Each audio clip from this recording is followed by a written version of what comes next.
Hello and welcome to this week's Trades and Tutorials video. This is Jeff Bish, president of MarketGauge.com, and in this video I'm going to take a look at the market crash that occurred as the election was going on, the evening of the election. And the reason I'm going to take a look at that is because one, Ray Dalio, one of the most successful hedge fund managers, put out a really interesting piece entitled Reflections on the Trump Presidency 1 week after the election. Great piece on LinkedIn. Search for it. I'm sure you can find it, but I'm going to give you some of the insight that he shared there. And the other thing we're going to take a look at is the industry group rotation that occurred and which of those industry groups you should be focused on going forward and how to continue to focus on the right ones versus the wrong ones. But before I get into all that, if you're just finding us on YouTube, please like the video and subscribe to the channel. Also, you should know that you can get these videos at MarketGauge on marketgauge.com/tutorials. And we also put out even more information on Twitter at two different handles, at MarketGauge and at MarketMinute. And finally, if you're seeing it on Facebook, please like it as well. All right, so the market, if this had been a normal trading time, this would have been considered a market crash. This is the S&P as expressed by the E-minis, and it went down over 100 points, which is about a 5% move. Think about that. If we had a 5% move intraday during the normal trading hours, people will be calling it a crash. It could be worse, I admit, but that is pretty horrific. And if you were watching it, as I was, it was really quite spectacular to see the numbers that were coming up that looked that made it more and more clear that Trump was winning, and it seemed like the more it was clear that he was winning, the further down the market went until it was clear that he had won, and then it turned around. So why? Why would it just turn around if it was going down on fear that he was going to win, and then as soon as he wins, it turns around? Well, Ray Dalio and the insightful one of the insightful parts of his piece was that he said, and I quote, "The shift was due to the changing complexion of market participants." Now, he goes on to explain that as to mean that basically once it was clear that Trump was definitely the winner, then the market participants who did not want to try to bet on who was going to win were willing to step in and place their bets. And he puts himself in that category. And so think about it in terms of you have a whole new set of market players that join the market once the news is out. So the turnaround isn't what a lot of traders and media may lead you to believe, which is that everybody who was betting that that Hillary was going to win had to dump, and as a result, or got short, all the people who were betting now that Trump was going to win got short, and those two market participants that were already in the market now had to turn around and change their positions, and that's what forces the market higher. No, think about it differently. Think about a whole new group of market participants have just entered the market because they are, and as Ray went on to describe, he wasn't willing to take a bet on who was going to win because he didn't think he had an edge. But he was willing to bet on what he believed would happen once he knew which policies were likely to be implemented. Now, it gets more complicated than that, as he goes on to say, because you never know if the person whose policies are now in office are going to be effective at actually executing those policies. That's another bet, another level of bet. But why do we care about this? Well, we care about it because this has been a huge shift in the market. And as a trader or investor, we now need to assess whether or not the shift, not only in the entire market, but let's take a look at it since we're 1 week out, in terms of the industry groups and the industry group rotation. And one of the easiest ways to do that is with our sector summary page. And from here, I'll then show you how you can, or which groups you should anticipate will continue to move in the direction that they moved, and which ones are higher risk with very simplistic approach. All right, so first, just a quick update in terms of how this table gets laid out. Again, this is 1 week after the election, so this 5-day change is a really good measure of how things have reacted since the election. But the most important column on this table is probably the 6-month change, because 6-month change is a very important metric for the persistence of trends.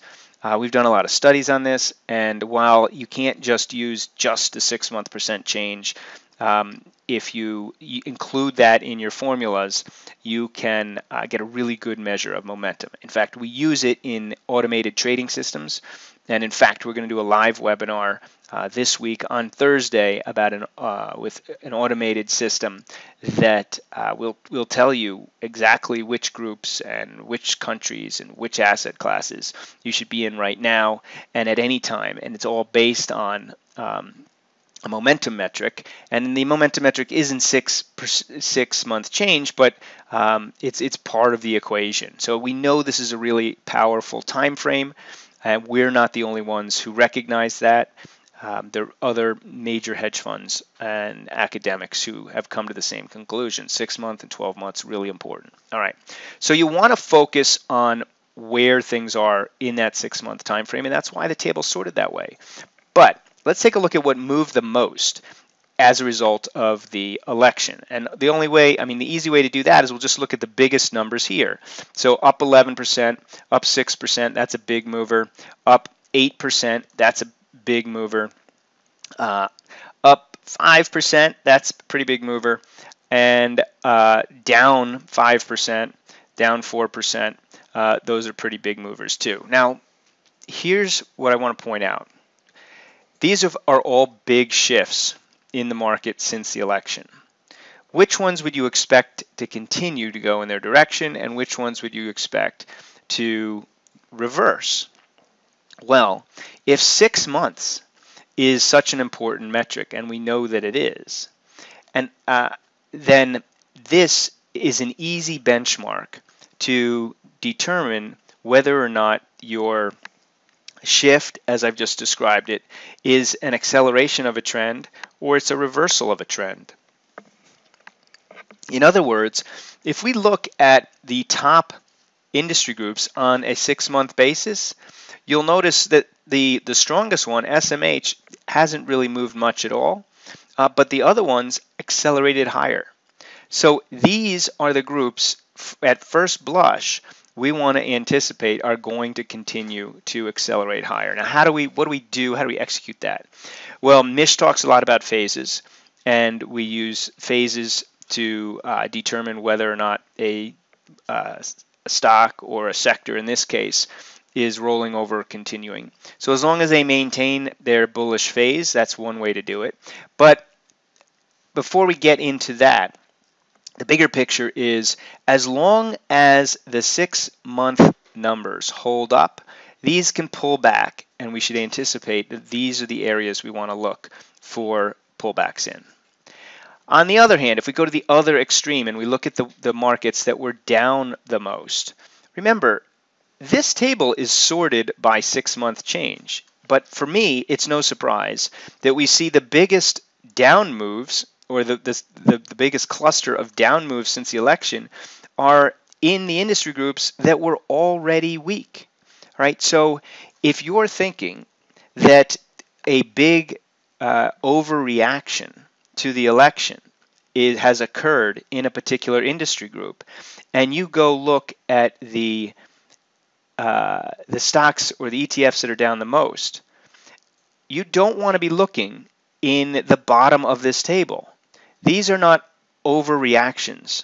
These are continuations of an already negative trend. The flip side of that is if we look at this group that's down, so the technology group is down, but the technology group is down in the context of a stronger 6-month change. So if you want to look for an area of the market that has gotten hit but is likely to recover, this is where you want to look, at the top side of this table, not down at the bottom side of this table. All right, hope that makes sense. Now there's another category of groups and movers in here, and that would be the ones that moved big. So we'll look at retail is one of them. XLV should be one of them, but if you were to look at the subgroup of the biotechs, that would be a big one. Here you have, well, for lack of a better term, you're in the middle, right? So XRT has moved up 8%. That is the entire 6-month change. So this is a group that really didn't have much of a trend to speak of, and now it's shifted.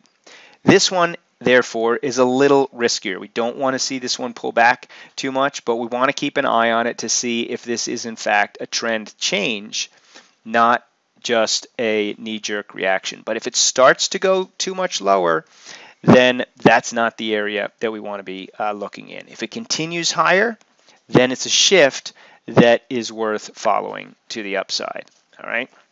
Now, if there's any doubt in your mind that this 6-month change is a significant level, let me bring you to a live chart of what we post on our website. And this is the aggregation of the number of sectors from that table I just showed you that have positive 6-month change. So there's 14 sectors in that table. The max you can have here is all 14 would be positive, or down here all 14 are negative. So the way we look at this, and this is also posted on our website, is that when the markets get down to the 200-day moving average, you don't want that to happen in an environment where you have less than 3, I might even say less than 4, but 3 is this yellow line, less than 4 of the groups positive. Why? Because if you've only got 4 groups that are in somewhat of a strong trend, and you're at a critical institutional support level, the 200, then you can't expect it to hold. Now, in this case, it was low, but it snapped right back. The election could have changed anything, so I'm not saying this called the direction of the election. Don't want to imply that at all. But what I do want to point out is that this move up here has put the number of strong groups to a relatively high level. And so that sets a backdrop for a situation where I'm sorry, this is cut off. That sets a backdrop for looking for strength in groups that have begun to accelerate, shifted and begun to accelerate to the upside as being a great place to continue to look for strength. Some are going to fall back, some are going to keep going, but these are areas of the market that we want to focus on as being the new market leaders going forward. Now, there's a lot more to it than just saying who's up in the last 6 months and who's up right now, but this is a great starting point. And if you'd like to learn more about how to do this kind of thing systematically, in other words, no emotions, completely automated, looking at rotation of asset classes, countries, and sectors, make sure you use the link that I'll post above this video and attend our live webinar on how to basically trade like a hedge fund. Hope this helps, and I'll see you in the next video.